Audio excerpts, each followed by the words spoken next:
madaxweynaha Soomaaliya Xasan Sheekh Maxamuud ayaa safar degdeg ah ugu baxay dalka Masar isagoo magaalada Al-Calameyn kulan kula yeelanayo dhigiisa dalka Masar Cabdilfataax Asiisi.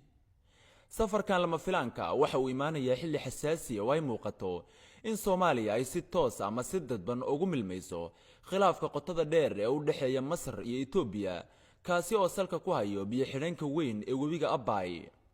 arrintan ayaa si weyn u adkaatay kadib markii madaxweyne Xasan Sheekh Maxamuud uu helay laba warqadood oo si weyn iskaga soo horjeeda. mid ka mid ah oo ka timid Itoobiya taasi oo ku saabsan inuu madaxweyne Xasan Sheekh Maxamuud ka soo qayb galo xafladda xadhig jarka biyo xidheenka weyn ee Abay, iyo mid aan si toos ah loo shaacinin oo ka turjumayso rabitaanka Masar ee in Soomaaliya aysan ka qayb gelin gabi ahaanba xafladdaas. muranka sii kordhayo ee ku saabsan isticmaalka biyaha webiga Niil ayaa muddo dheer ka dhex taagnaa Masar iyo Itoobiya.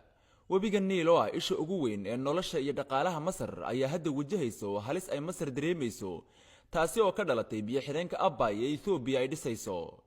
Itoobiya waxa ay sheegtay in mashruucan uu yahay mid horumarineed oo ay xaq u leedahay dal ayna u aragto hanjabaad toos ah oo ku wajahan jiritaankeeda.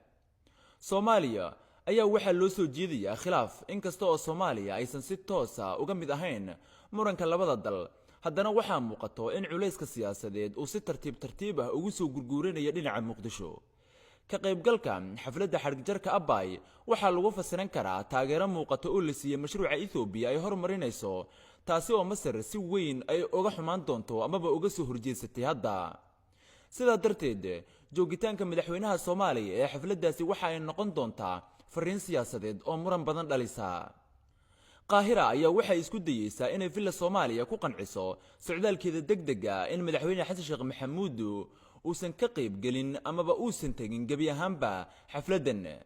dhanka kale Qaahira ayaa ku dadaalayso socdaalka madaxweyne Xasan Sheekh Maxamuud ee uu ku tagayo Masar mid lagu micnayn karo inuu yahay in Qaahira ay si weyn u danaynayso inaysan Soomaaliya ay ka baaqsato xafladda Abay. Masar waxay u aragtaa in saaxiibtinimada Soomaaliya ay la leedahay ay la macno tahay inay Soomaaliya ay la jaanqaado siyaasadeeda ku wajahan khilaafka webiga Niil. kulankan Calameyn ee labada madaxweyne ayaa la filayaa inuu diiradda saaro xiriirka labada dal, danaha isdul saaran iyo sidii Soomaaliya ay u sii adkeyn lahayd dhexdhexaadnimadeeda iyadoo aan ku dhacaynin garabna aan la safanaynin khilaafka joogana bartanka aan u istaagi karin.